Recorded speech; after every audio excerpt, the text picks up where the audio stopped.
നമസ്കാരം. പാർട്ടിയുടെ ഉരുക്കുകോട്ടയായ കണ്ണൂരിൽ പിണറായി വിജയനും എം.വി. ഗോവിന്ദനുമെതിരെ വളരെ ശക്തമായിട്ടുള്ള പ്രതിഷേധമുയരുകയാണ്.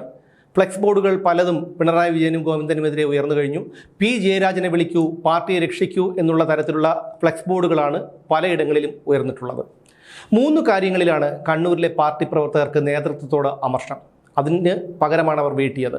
അതിലൊന്ന്, കണ്ണൂരിൽ പയ്യന്നൂരിൽ സാധാരണക്കാരനായ വി കുഞ്ഞികൃഷ്ണൻ എന്ന മനുഷ്യൻ അവിടുത്തെ MLA ആയ മധുസൂദനനെതിരെ അയാൾ ചെയ്ത രക്തസാക്ഷി ഫണ്ട് തട്ടിപ്പുമായി ബന്ധപ്പെട്ടുള്ള കൃത്യമായിട്ടുള്ള വിവരങ്ങൾ വ്യക്തമായ തെളിവുകളോടെ പാർട്ടി നേതൃത്വത്തിന് നൽകിയിട്ടും അതിനെതിരെ നടപടിയെടുത്തില്ല എന്ന് മാത്രമല്ല, ഈ ആരോപണം ഉന്നയിച്ച് തെളിവുകൾ കൈമാറിയ കുഞ്ഞികൃഷ്ണനെ പാർട്ടിയിൽ നിന്ന് പുറത്താക്കുകയും മധുസൂദനെ സംരക്ഷിച്ചു നിർത്തുകയും മധുസൂദനെ തന്നെ അവിടെ മത്സരിക്കാൻ അനുവദിക്കുകയും ചെയ്തു.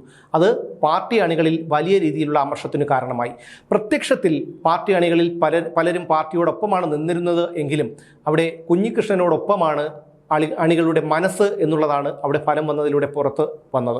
രണ്ടാമത്തെ കാര്യം, തളിപ്പറമ്പിൽ ടി കെ ഗോവിന്ദൻ, പാർട്ടി സെക്രട്ടറിയായ എം.വി. ഗോവിന്ദൻ്റെ ഭാര്യ പി.കെ. ശ്യാമളയെ മത്സരിപ്പിക്കരുത്, അത് തെറ്റായ ഒരു കീഴ്വഴക്കം ഉണ്ടാക്കും എന്ന് മുതിർന്ന നേതാവായ ടി കെ ഗോവിന്ദൻ പറഞ്ഞിട്ട് പോലും അതിനെ വകവയ്ക്കാതെ എല്ലാ എതിർപ്പുകളെയും തള്ളിക്കളഞ്ഞുകൊണ്ട് അവിടെ പി.കെ. ശ്യാമളയെ സ്ഥാനാർത്ഥിയാക്കിയതിലാണ് ഈ അണികൾക്കുള്ള രണ്ടാമത്തെ രോഷം. അതും പലരും പ്രകടിപ്പിച്ചില്ല. ടി കെ ഗോവിന്ദൻ എന്ന് പറയുന്ന വ്യക്തി, അദ്ദേഹം 6 പതിറ്റാണ്ടോളം പാർട്ടിയിൽ പ്രവർത്തിച്ചിരുന്ന ഒരാളാണ്. അവിടെ എല്ലാ ആൾക്കാരുമായും, ഏത് തരത്തിലുള്ള ആൾക്കാരുമായും നല്ല രീതിയിൽ ബന്ധം പുലർത്തുന്ന ഒരാളാണ്. എന്നാൽ പി.കെ. ശ്യാമള അങ്ങനെയല്ല. പി.കെ. ശ്യാമള ആന്തൂരിലെ സാജന്റെ ആത്മഹത്യയുമായി ബന്ധപ്പെട്ട് പോലും ആരോപണം നേരിട്ടൊരു വ്യക്തിയാണ്.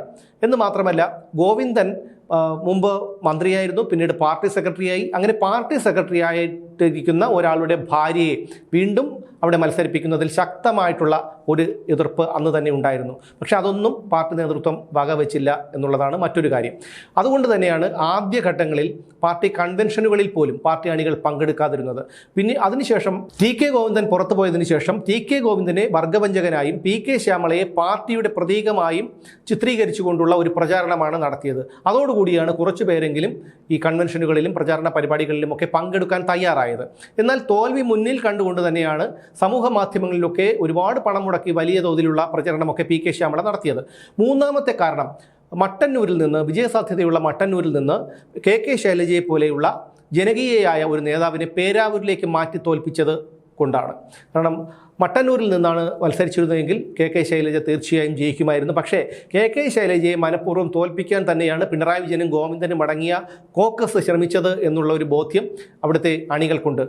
ഈ 3 കാരണങ്ങളാണ് പ്രധാനമായും നേതൃത്വത്തിനെതിരെ തിരിയാനുള്ള കാരണം.